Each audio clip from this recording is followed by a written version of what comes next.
categories of decision making within decision support systems. So, decision support systems are designed to support decision making across a range of scenarios.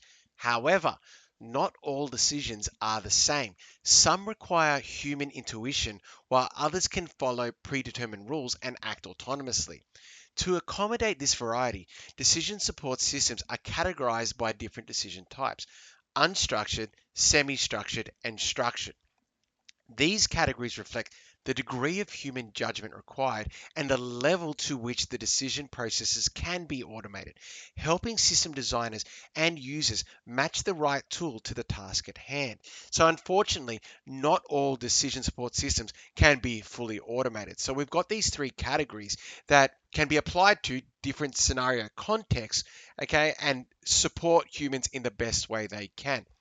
So we'll start looking at the three categories, and we'll start by looking at the category that has the most human input required to the final category that has the least input and can be fully autonomous. So the first category is that of an unstructured decision support system.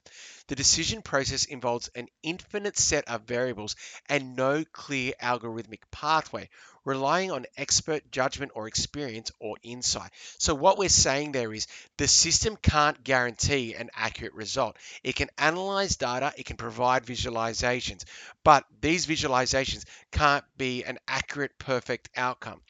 So a human still needs to be heavily involved, and it's supporting the human's decision making process.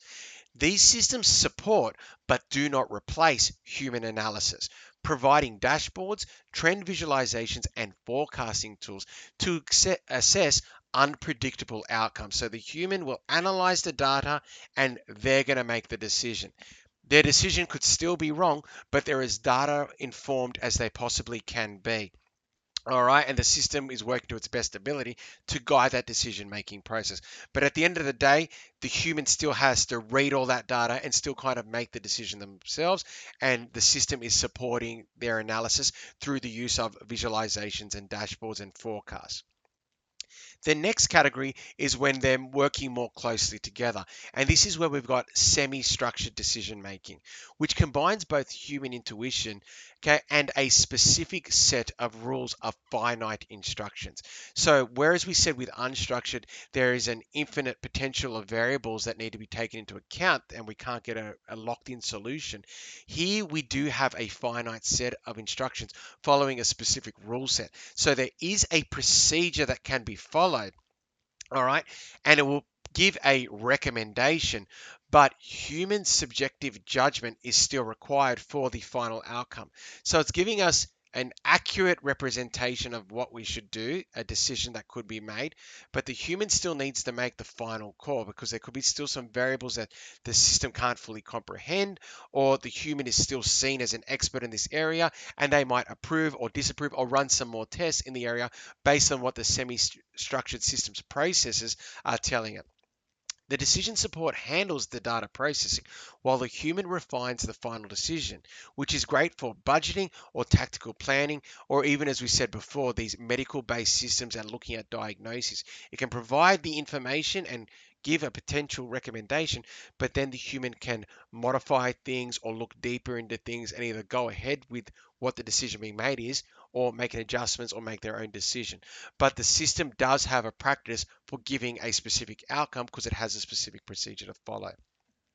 The final category is that of structured decision making. Now we have the fully automated decision making system, okay, which is governed by a clear, predefined set of rules and logic, okay, with minimal or no human intervention.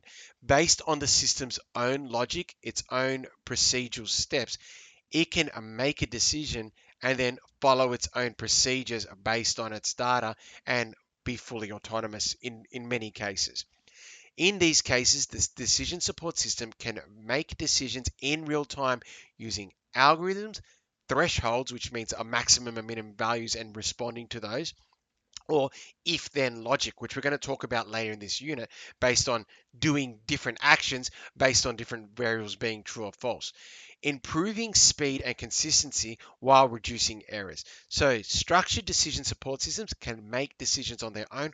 We can develop algorithms and procedures for these systems to follow so they can make a decision and then follow with an action to make a system fully automated.